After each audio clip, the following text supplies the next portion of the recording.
Tonight on the Daily Wrap, Donald Trump's GOP rivals on the attack as he hits numero uno in a new poll.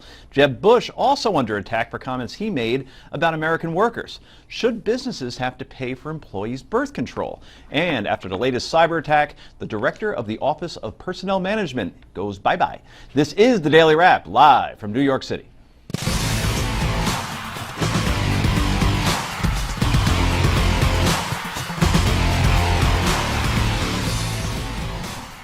And welcome to the show, everybody. I'm Joe Concha, joined by my co-host Rick Unger.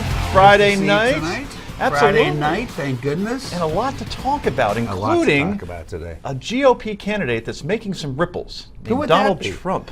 Trump, I've heard of him somewhere. I don't know. Yeah, I guess that's something. Yeah, anything interesting you want to talk about? Obviously, the big story of the day has to be the Confederate flag coming down in South Carolina. It was fascinating to watch. To cheers of a little people. bit anticlimactic, but more people showed up than I would have expected. Yep, yet the Dukes of Hazzard still off the air at this time. Anyway, to Rick's right, making his first appearance on the Daily Wrap. He's a New York Times bestselling author of How Money Walks, the president of Let the Voters Decide, and a Forbes.com contributor. Travis Brown joins us. Mr. Brown, first time. Thank you so much for being here. Thanks for having me. A nice tie, by the way. We don't match or anything. And to his right, speaker, author, patriot. He's not a Bill, not a Jet, not a Dolphin. No, he's a patriot. And former Navy SEAL, Carl Higbee. Welcome back, Carl. You're looking Thank you for well. having me. All right, everybody. Let's get right to the daily download.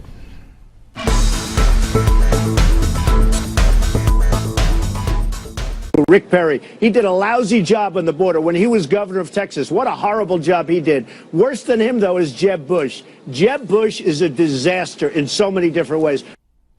And that's the Donald firing on all cylinders as he takes new shots at his Republican rivals, while a new poll shows he's leading the crowded 2016 GOP field.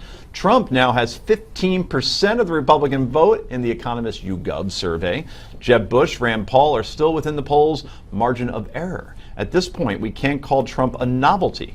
Carl, why is he resonating with Americans like you? Because, you know what? He's shooting them straight. He's saying, this is the way it is, this is what needs to happen, and this is what I'm going to do. I know Rick and I disagreed on, Rick already lied about some things about getting Mexico to pay for the fence, but he's really making a ripple effect. He has taken the polls by storm. He is all over the news. I mean, look, we talk about him every single night here, so he's doing something right. People just want some straight shooters. On the lying aspect, do you think because Hillary Clinton said she never got a subpoena, and obviously she did, and other politicians are caught embellishing all the time. Right. So you think the bar is set low enough where a Donald Trump, who's just the classic salesman, can get away with some embellishments and people are not going to hold him accountable to it because the general message they agree with? It's politics. The bar is set so low anyway. All it takes is somebody to take any stance whatsoever, and it's gonna propel him to the top of the polls. The problem is they're not going to hold him accountable because the people who support him don't realize he's lying about so many things. It's remarkable. Not lying about and by the way, he is absolutely a novelty. He is getting very close to his maximum. Look, if there were two people running for that nomination, you would see Trump still at roughly 15 to 16%, and the other guy would have the rest. So, we've got to be very cautious and, not getting sucked into this vortex.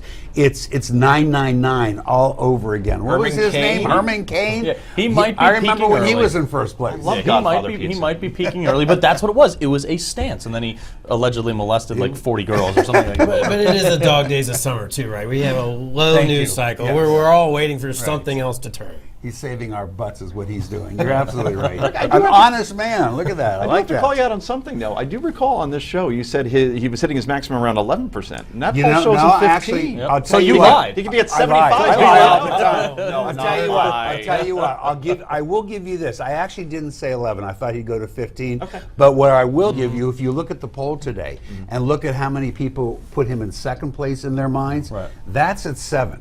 Which says to me that it may go higher than 15 or 16. And to be fair to Rick, that is one poll. Real Clear Politics is an aggregate of all polls, and when you put all those together, he's 7th. Yeah. So I think we in the media, we latch on to Trump's first, and then people hear that at home and they think that, well, that's the average, when really it's one poll. What's also making him stand out, too, is the fact that, look, he went on the attack against Jeb Bush. He went on the attack against Marco Rubio. No other Republican candidates right now are really attacking. Yeah, but it's how he went against Marco Rubio that blew me up.